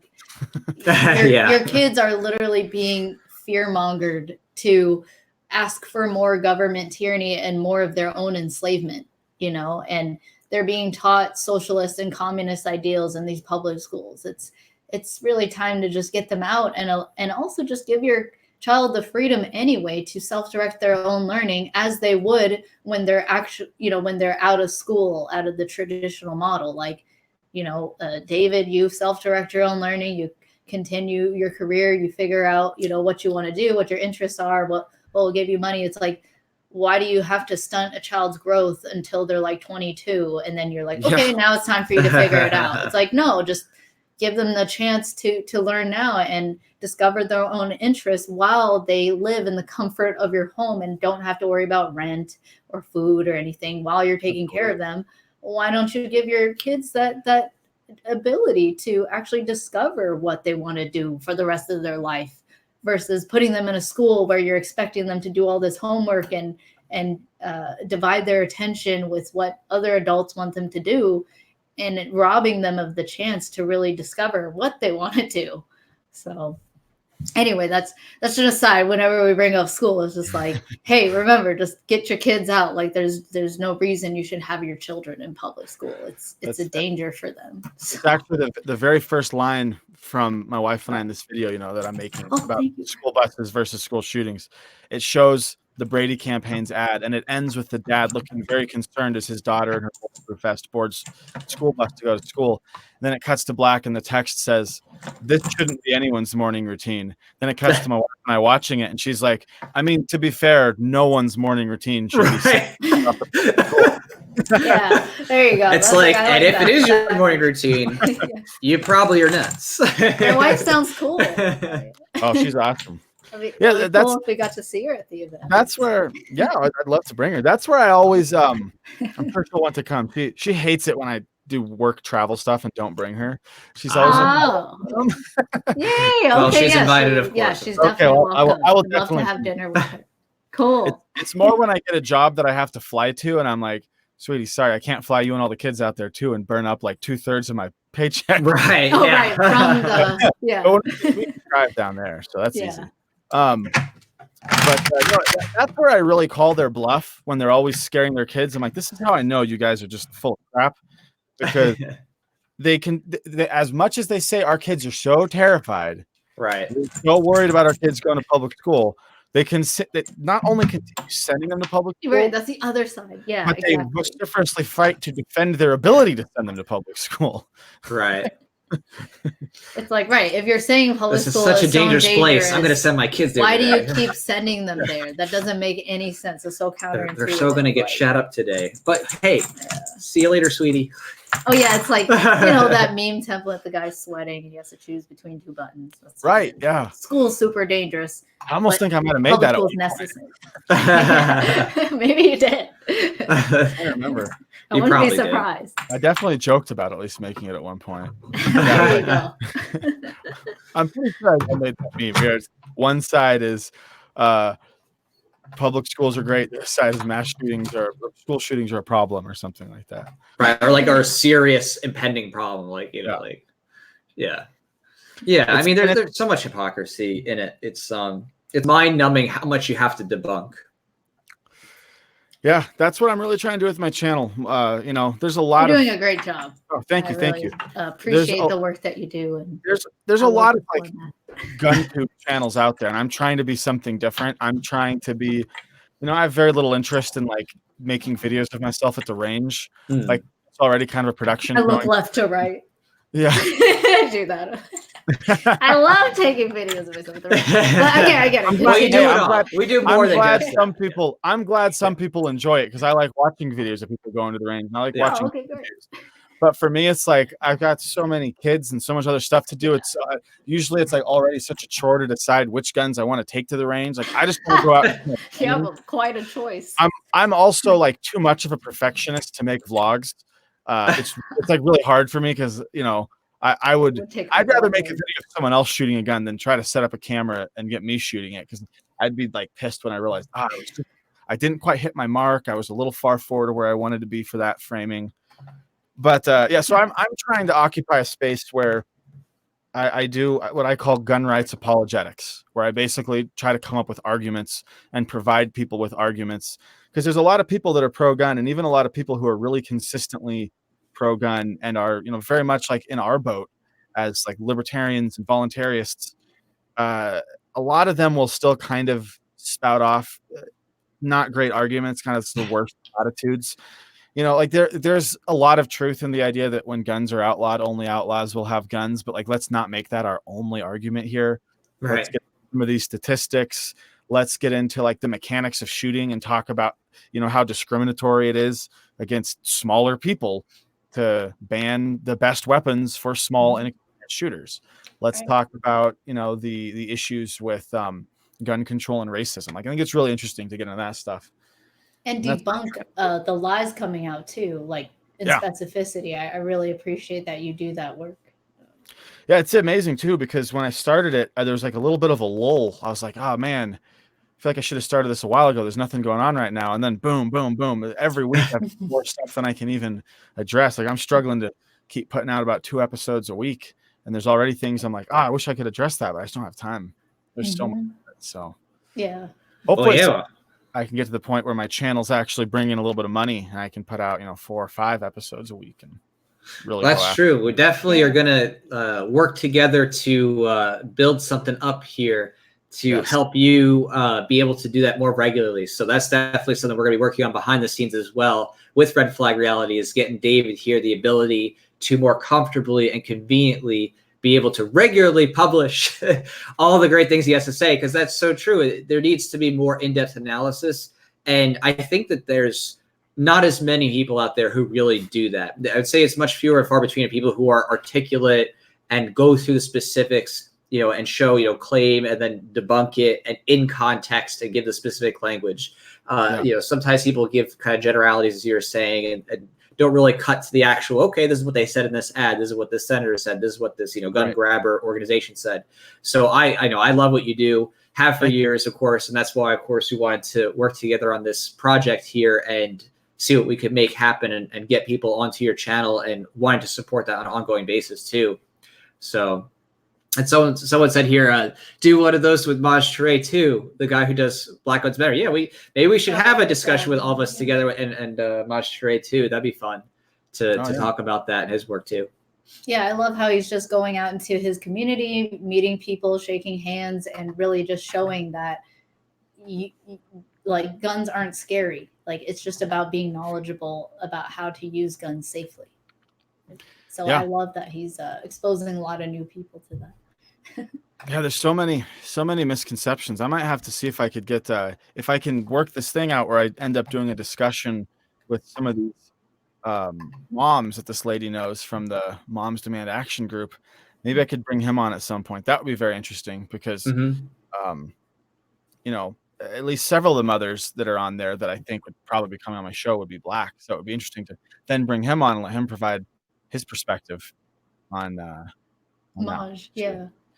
Oh, man, like it's really sad too. It makes me sad when I see like these moms who's are kind of emotionally compromised because their child died a very tragic death. I mean, like, for example, that wrote to me, it almost amazes me that Bloomberg went with this other lady's story where when you look into it, it's hard to be incredibly sympathetic to it because you're like, this guy got involved in a fight. This guy, wasn't a random murder. The lady who's friends with Calandrian Kemp, whose son was featured in that Super Bowl ad, when she wrote to me, I looked up her son's story, and he was like just being bullied by Hispanic gangs for being Black. They were harassing him, and they saw him and some of his friends like walking through their neighborhood when he was 14. He wasn't a gang member at all. He was like a good student, it sounds like, and just a normal kid. And they like chased him down and killed him. And so with that story, it's like so tragic. I mean, it wasn't even, this thing where, well, maybe you shouldn't have got involved in that. His only crime was walking through the wrong neighborhood and, crime. And it's just really sad seeing these moms being exploited because I like, unlike, Bloomberg or, Brady campaign, or who else is out there? Shannon Watts or whoever. All these people, I don't believe are like sincere. But so many of these moms actually, they're well-meaning, but no one's actually told them the right arguments. Like the mother of George Kemp, who was featured in that ad, she says in another video, she says, why weren't there more laws passed in the past that could have stopped this from happening? Well, the guy that shot her son was 17. There were two people that shot him. One was 17. The other was never identified. But the one who wasn't identified had a revolver. What gun laws would have ever stopped a 17-year-old who's already getting a gun illegally from getting a gun? And what gun laws would have banned a revolver? Most of the gun grabbers will say, oh, no, you can keep your revolver. That's fine. Mm-hmm. So it's like they haven't even been walked through the idea that the laws you're pushing wouldn't have even done anything to help your child. Right. Not even like, oh, you're misguided because you're wanting to infringe on people's freedom for a law that at least I can kind of see why in your misguidedness you would think would work. These laws wouldn't have worked. They wouldn't have done anything. Right. So, but instead they're being exploited and used by really powerful people who just want more power and control over other humans. Right. So that's what it comes to. With Bloomberg. That's clearly what it is. I mean, that man is as authoritarian as it gets. He's pretty bad. So just thinking through all the stuff that, we have coming up in terms of all these crazy bills and things happening everywhere that we're trying to fight, what we are trying to do in our sphere, just for those, who've been following along with us and hearing our stories and the things we've been covering, is we're trying to take on the cultural element of changing minds, both with emotional appeals and with factual appeals. We don't want to just, have one or the other. We want it all. Yeah, and we want to do it in an engaging and entertaining way that makes people actually want to hear what we have to say, or at least gets them angry enough to engage in a dialogue. Because either way, I'm happy, right? Because it's better to at least have someone be reacting than just tuning it out and not even listening, like not even wanting to respond. At least if there's a response, you're starting to get traction. People are, listening and checking stuff out. It's, getting virality. And that's what we want to do. Is we want to do things that spark conversations. We want to make shorts that, visually put out there just how silly these, gun grabbers are in terms of what they're focused on and their arguments about, the relative risks, and visualize that. And we want to tell stories about how people have been affected either negatively in terms of, laws attacking them, or how positively the ability to defend themselves has enabled them to protect their loved ones, their lives, their property, and things like that. So that, we want to be able to do all these different things in a robust way that I think, from what I've seen at least, and I've seen quite a bit of media out there, is novel. It's not been done before, because I think a lot of the organizations out there that would normally be the ones producing this kind of content have limitations thanks to either their corporate structure, maybe they're not for profit, or their donors. They don't want to piss off certain people, or or there's like people who have like a bought in, kind of genre of audience that, they're worried about, some people might get offended because it's too bold of a stance. And we want to be able to take those bold stances and literally take, again, the scripts that these gun grabbing groups are putting out, flip it on them. They try to make us look like murderous tyrants that are like out to do evil. We're going to show them to be murderous tyrant zombie gun grabbers that are out to do evil. And we're going to do it unabashedly. And the difference is what we say is actually going to make sense in material reality, because gun laws are going to be enforced on men with guns, which means violence against people who have not physically hurt the bodies or properties of others. So, that's really what we're trying to do here is tell everybody that we are wanting to pick up that mantle and pick up that slack in the arena of media production, both on just a conversational end and on an entertainment production level. And of course, that's what David's doing here with Buck the System, and of course here with Red Flag Reality. And we hope to really in 2020 just be able to show that we can change the conversation and also piss off a lot of gun grabbing groups at the same time. So so please support if you can. What you said about the people who are put off by too strong of a stance, that's really interesting to me, because I've already got some comments like that with some of my videos. I find a lot of people, I'm all for pointing out how ridiculous the definitions of assault weapons are, how they're nebulous, how they don't mean a whole lot. But a lot of people really want to act like, no, this isn't an assault weapon. This is an AR-15. This is nothing at all like an M16. And part of me is like, is that really accurate? I mean, it actually is a lot like an M16. And we should be able to own an actual select fire M16. Yeah, exactly. Why are we, I believe so much in our side of the debate.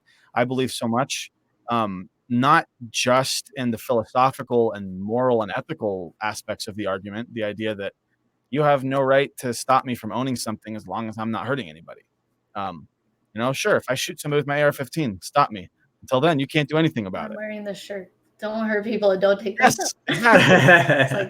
It's really simple, guys. But I also believe so strongly in the more pragmatic arguments that I can make. I believe it's very, very easy to demonstrate that gun violence and mass shootings are not really the big problems people think they are.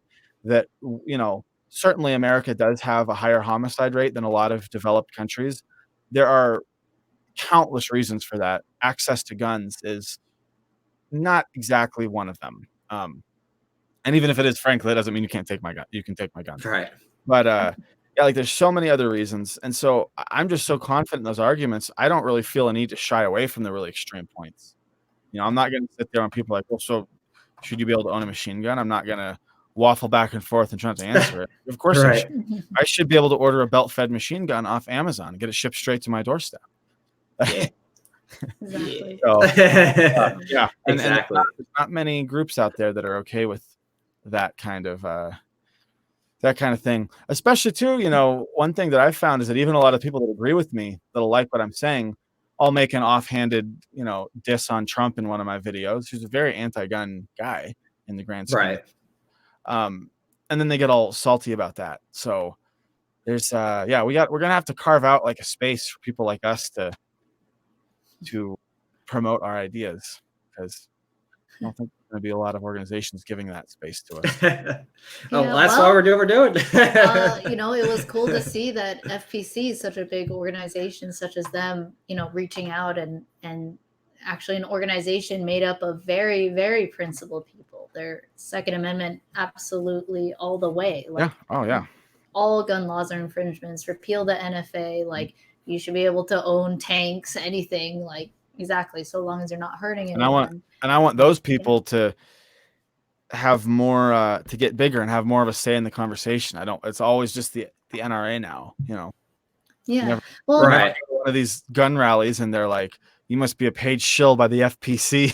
I look forward to that day, though. Yeah, exactly. That'll be yeah, exactly. But I think, the Red Flag Film Project that we're trying to do here. And again, guys, there's 23 or 20-ish days left. So please check it out. 22. And consider, 22 days left. So please consider supporting if you haven't already. But this is one of those first steps in that bent of trying to bring more Hollywood style films that are, using the art form of filmmaking. And that's why we call David, because he has a proven track record of actually understanding how to direct and create films, and actually bring that into the movement, into the liberty movement. So that's like what we want to do here and showcase that we can do it as well. And we can push back in that arena. We don't have to just stick to, video presentation styles, listing all the arguments. It's like a lot of people do that and they're doing that really well. But to push back in this emotional realm and try to get the attention of people who don't think critically, which is most people, because most people go through the public school system, and the intention of the public school system is to churn out people who just blindly follow orders and will follow the state no matter what. So those are the people who are well-intentioned, but they're ignorant, and purposefully so, or from other people. And we want to wake those people up in this way. So please, help us create these hard-hitting films. The one we want to do for sure is the main Red Flag reality film, where we show, a peaceful family who's just living their life, and just because the person just likes guns, that's what makes him, culpable of police coming in with guns to take him down and murder him. So, and take his property. So we really want to do that. And if we fund over 50,000, we want to make all these other shorts. Like one of them is, and David, you talked about one of the things you've done in the past is like showing how going to school like is actually, you're more likely to get hit by lightning than be involved in a school shooting if you're a kid going to school. Like we want to make films like that too. So please check out the website, see the ideas that we have for the film. And if you think, you want to see them come to life, please consider supporting. So it'd be great. And also even beyond, again, our project, David willing, and I believe you willing and everybody else here willing, we'd like to continue doing what we're doing on an ongoing basis with funding and working to shoot these types of entertainment, guerrilla style videos. So we definitely want to turn this hopefully into something that becomes a regular, ongoing, funded thing that we're able to, script and produce these kinds of shorts. Dramatic shorts, in addition to yeah. your, own channel, covering different current events and debunking in an amazing way. I think, all the different types of misconceptions, lies, or just outright goofiness of gun grabbers. Definitely still need it. So, and you here, of course, you're going to be producing as well different educational videos, informing you about statistics and relative risks and other things, and things that are coming up with red flag laws. So no matter what, we're all here going to be producing content to take on the gun grabbers in 2020. We're going to be squeezing out every ounce of energy and effort we can, because for us it's a passion project. And of course, we also know that time is short. If we don't actually stop this, they could seriously have some ramifications for our lives, livelihoods, and safety of our loved ones and family. Like, what I mean? This doesn't just be like, it's just kind of a thing in the world. It's like whatever, some like, mystical there are people abstraction. that want to turn America into China. They into want North to kill Korea. us. Like they want us They dead. want to kill anyone who goes against their ability to control everyone in the U.S. Like America, I mean, as I see it, is the last stand for liberty. Once again, and we must restore it. Yeah, we must. Yeah, it's even sometimes I look at some of these other. You're talking about that situation in the UK where we just got a lot of support. Yay! Okay, yes, the UK. That crazy donation just came in. Yes, we just jumped from 16,309 to 16,734. Whoa, nice. That's awesome. Awesome. Okay. And that's specifically. Is that a range event then? I think it might be something related to that, because Modern Renaissance Man said to check that support level. Okay. So thank you so much for your support. Thank you. That's a lot of mags. That's a lot. We have the mags though, so that's the thing.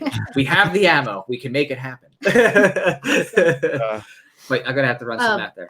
Yes, but you were saying, David, about the UK. Yeah. So the story you were talking about the guy who got out of his car and like executed his friend with a samurai sword. Sounds so stupid. I'm right, but horrible. Oh. Man, there's like I saw the video you'd shared on Facebook the other day about that British guy who wouldn't let him take his property. Single action revolver. Yeah. I was laughing at that, but man, it's almost like so many of these countries are so far gone. They've been just so thoroughly taken over by the state. I used to be a big believer that, and I do think that human nature is basically always the same. And I used to think that people were basically the same everywhere, but I've kind of walked back from that. And I've started thinking that culture can really push people certain directions, and not that inherently different than any of the rest of us, but some of these cultures have been just so pacified that they're completely unable to resist like any kind of tyranny. It warms my heart a little bit to see that New Zealand is resisting the gun control going on there. I think right now they're on track to only have something like 30% of the illegal guns that were banned turned in. Not even. Yeah, the government's trying to inflate it, but from what I've seen, like the compliance rate's way lower.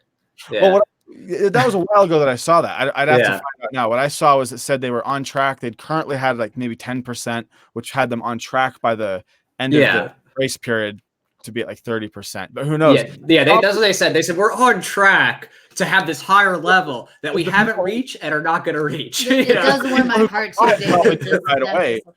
And but yeah, so it is true though. America really is. There's something about like us being a little bit of a newer nation, a little bit more of a rugged individualist tradition. We've been able to hang on a little bit longer than all these other places have. Okay. So. Yeah, I mean the founding it is quite incredible. You know, all the people that really advocated for liberty, like in the past. You know, they set this precedent. Although you know the U.S. federal government has turned into this monster, this beast. It just that culture has lasted for so long, you know. Well, really, it was always a monster. I mean, from the very beginning, the U.S. government they just took down the big monster and replaced it with a slightly less bad monster. Yeah, but exactly. Allowed that kind of rugged individualist tradition to survive on the sidelines. Right. Exactly. Well, I mean, especially out here where I live, I think about it sometimes. You know, being in Oregon. I mean, we were basically the frontier 100 years ago out here. Places where I grew up didn't have paved roads until like the 1950s. Or didn't have electricity until around that time. So the Pacific Northwest. Yep. Yeah. So specifically like the very rural parts of the Pacific Northwest where I've grown up. So yeah, you're right. We're the last stand. I always hate. I hate that when I say that, it sounds like we're quoting Reagan since he said something. I didn't know that. There's like a very famous speech from Reagan where he basically says America is the last stand, which is ironic coming from a guy like him who was anything but pro freedom. It is, and part of that I'm sure is he tapped into and he saw the culture there, just like Donald Trump. Like if you saw his State of the Union address, he said your Second Amendment rights aren't going anywhere, they'll be protected. You know, he's appealing to the culture of liberty and individual freedom. So you know even the politicians see that is such a strong culture here, and what we're doing is we're continuing to promote it and keep it alive. And it is working. More and more people are becoming libertarian or identifying as voluntarists. Like it is working. So people are waking up. So I have definitely hope in that. And we're utilizing the internet to be able to connect with all these people in all around the world. You know, you're all the way in Oregon, but we can talk to you live, which is pretty incredible, as if you're just right here. So I'm about as far as you can get in the States from you guys. Pretty far. Exactly. So speaking of getting pretty far, just because he said so, he said instead of filling what I counted would have been over 14 mags. So thank you for saving us from. I mean, I use the word. I can't confirm or deny whether we could fulfill those. We could. He says you're welcome. But like we're Michael gonna do. But since David here, we know he can join us in spirits. We will take the spirits though. My cream soda's already empty, so his cream soda. All right, so this is to Modern Renaissance Man. Thank you for that exceptional support and belief. Yes, thank you. And again, remember everybody that these dollars are matched by Firearms Policy Coalition. So again, Modern Renaissance Man just went from over $400 to over $800 to support because of Firearms Policy Coalition. So cheers to you. All right. Thank you. I'm like, okay. Woo! So really, that is good. When you count in their contribution, they're matching with what does that put us at right now? That puts us 17 something. Oh, I mean, I don't like to count my chickens before they hatch, but I mean, technically it puts us over 24,000. Yeah, because you take the current amount, 16,700, you take away 10,000. Oh, okay. And then you double that. Yes, so up to 15,000 over already 10,000. So in other words, right? Because they put in the 10,000. It's pretty nice. But this video I've been working on. It's not an episode of my show. It's a real short, kind of punchy, like sub 5-minute video that I think it's going to basically be titled somewhat provocatively, because you'll have to explain it, or else this would be a bit of a disingenuous statistic. But the video is going to be titled, "Stop Scaring Your Kids. School Buses Are 27 times More Dangerous than School Shootings." Yeah. I can't wait to share it. And so All right. I'm hoping it's one, I've been getting some, for what they are, pretty decent attention on some of my episodes. I've had a few of my 45-minute episodes get 2,500 views, which is great. And I'm just letting you know, I'm looking out for you. I'm sharing that stuff. Oh, I know you guys. I'm sharing that stuff everywhere. Look up Buck the System on YouTube. Yeah, to check out. We've been promoting your David's work videos. because, again, we just think that in a world where so many people are getting throttled online, like, you know what I mean? We've seen the censorship everywhere. We're just trying to do our best to promote, and we do try to do that especially doing that with our interviews. We want to promote more people who are really out there doing great work for liberty, like David is doing here. David's doing amazing work. He's been principled for years. He's put out great content, and he's a critical thinker. Yeah, he deserves your subs. He's not just saying generalizations and abstractions. He's actually breaking things down with philosophy. That's why I really like David's work. Thank you. And I tell you what, I have felt the censorship in my Google AdSense revenue because the Kevin De Leon video that I made got quite a few views. I've made a fair bit of money off that. I think I've made almost $6,000 off that video over the years. That's good. That makes sense. Good. And I used to make money off it. I don't really anymore. The amount of money that I make per view on that video is a fraction of what it used to be because there's a lot of throttling going on. Yeah, we know. Gun rights related. They're like, oh, we're not going to put any ads on this, or not very. It's very annoying. But do you have a Patreon or any sort of? Yeah, I'm going to start one. I just want to get my channel a little more established. I'm definitely going to start one. I just felt like it feels weird being like, here's my brand new channel, give me money.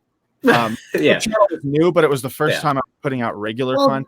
To be fair, you have a long history of making content, so I want to. It's not new. I'm doing it regularly. I understand. Okay. I will probably try to launch one in about a month. Has been my plan.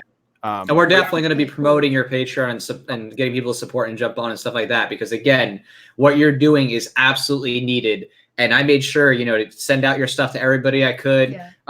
We told FPC about your latest videos and stuff like that too, because they're like, some people really need to share what you're presenting out there because it's comprehensive in a way that other people, again, they're just not doing it. They're not doing the length and the quality of content that these topics are deserved to me, to cover it. David is like Hollywood for liberty. Like you wish you could have all these movies made, for liberty, but unfortunately it's like CIA funded. It's all status. Yeah. Oh yeah. It's like here we have David, so let's help him. Let's use his talents. He's a specialist. Mm-hmm. That's my dream eventually. Oh, what were you saying? Oh, I was going to say also you're becoming a specialist in, the whole firearms debate. You're really looking into the statistics and the arguments. So we also want to have you back on to continue debunking things as well. So absolutely. Well, and that is my plan is eventually I want to figure out a way that I can make films outside of the Hollywood studio system. Hopefully films with, nice multi-million-dollar budgets too, eventually. Right. But before I forget, what I was going to let you guys know earlier is that, I'm really hoping that this video that I'm working on is going to be the biggest one I've made in a while. I think it has the potential. I think it's going to have a very provocative title and be a very interesting kind of thought experiment as you go down this path and realize just how much more dangerous other things are that specifically things related to school are than gun violence at schools is. And so at the end of the video, which I'm hoping we'll get up in the 6-figure view count, we'll see if I can manage that, but at the end of the video I'm definitely going to plug the FPC's donation matching and talk about people should go. Awesome. So okay, cool. Yeah, that's funny. I didn't even realize where you're going with that until you said that. I was like, okay, great, thank you. Yeah. That's why I've plugged it in. I plugged it in one of the videos I did the other day. But it's hard to get too much traction in a 45-minute video. Although a lot of those are quality people who may well go and donate. But I really want this one to get out there. So I'm going to, at the end, put together a little, 20-second spiel where I tell people they got to check this out. Oh, awesome. Awesome. Sounds good. Yeah. So I look really want forward this thing to succeed. I want this thing to be, especially going into this election year. I think this is gonna be awesome. Oh, we're with you. And we get the funding, and we're really close now. Like, we're getting very close. I think it will come out at the right time too, because with how we're timing and planning it, when we're going to do the shoots and everything and make the shorts, it will come out before the election. Right as everything is just starting to ramp up for the election.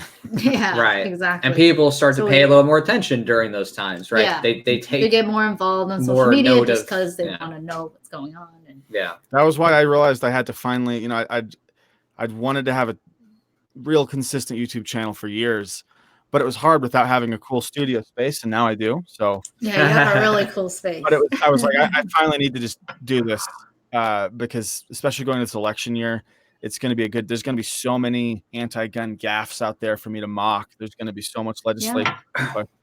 Every week there's something new coming out. There's new propaganda. Much for me to address. Well, The Hill reported that from what I read, that there was about $60 million already kind of pledged for gun grabbing, gun control bills and groups and things like that from the gun grabbing groups. They said there was about $60 million. We're trying to raise 50. I know we're not raising that much, guys. Here, it's a very humble. They have 60 million compared to what they're at. Right. It's like they have. But we're the chills, guys. Yeah, I always laugh too. See, like we can talk about this, and I think this is actually an important conversation for you and I, David. Is that a lot of people will say like, "What?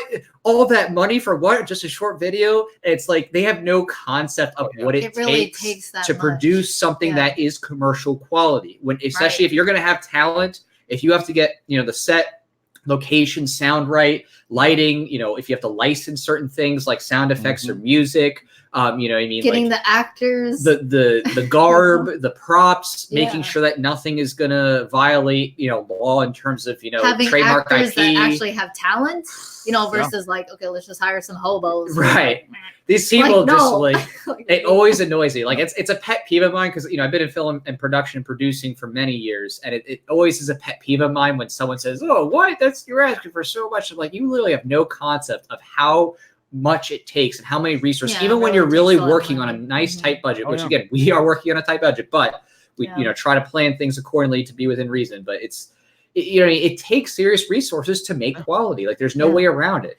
And luckily, sorry, what are you saying? Oh, I was just saying, luckily, go ahead. Keep stepping on you. Well, I was going to say, you're fine. No step on snake. You got to think, even with a very limited crew, even if all you have are half a dozen people on set making this thing happen, all those people are going to be working on this for a length of time. I could easily, shooting and editing and all this stuff, I could easily work on it for 2 solid months. I have 3 children and a wife that need to eat in that time period. I need a mortgage. I have a mortgage that needs to get paid. I need to be able to gas my car. I have, all sorts of bills. You look at that and, when you really break it down, what we would be getting paid to work on something like this with a budget like this, it's not like we're making big bucks. We're not getting rich. No, definitely not. No one bats an eye if someone's making $80,000 a year doing, whatever menial office job they're doing, and we're like struggling to make half of that doing film production stuff, and they're like, "Well, hey, wait, you're spending a lot of money on this." Right.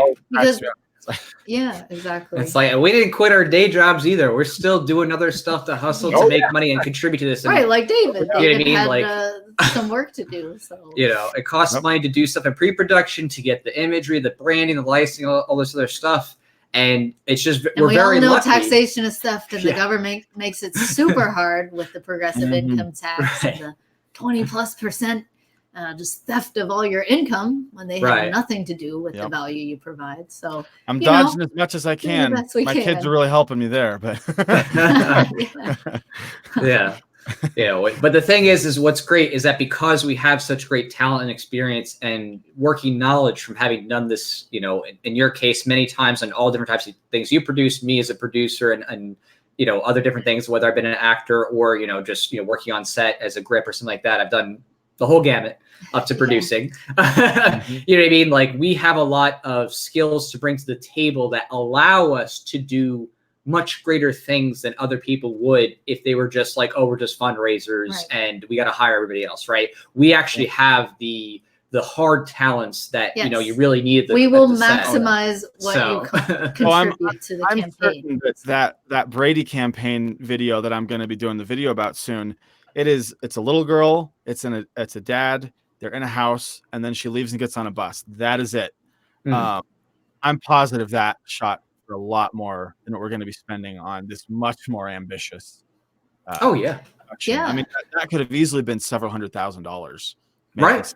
Most likely. Yeah, it's like, okay, did you have SAG talent? Okay, did they have to have their minimum day rates, right? Did they have to per diem and all and they're going to pay for the advertising promotions as well. Yeah, so. Exactly. Is this, is this what kind of agreement do they have even with the actors, right? Is this just a one-time? Is it a buyout? Or is it like they're going to get royalties every time it's shown on TV for every, 30-second spot? I mean, these are things that if you're not in the industry, you don't work in it, like you have no idea how much can go into just, the contractual work and the pre-planning and then the post-production. So, like, that's the great thing though here is that, again, when you're working with us, we are people who have that experience directly. We don't have to outsource it, be like, oh, who's going to be the producer or the, cinematographer who, we have to direct them and they don't know anything about guns. We don't have to hire just some, random like, production company that has no interest in the liberty movement, that's just like probably still statist or whatever, or that might even be opposed to it, and they're like, wait, what are you making? What is this? Yeah, exactly, right? Yeah, because that's more common.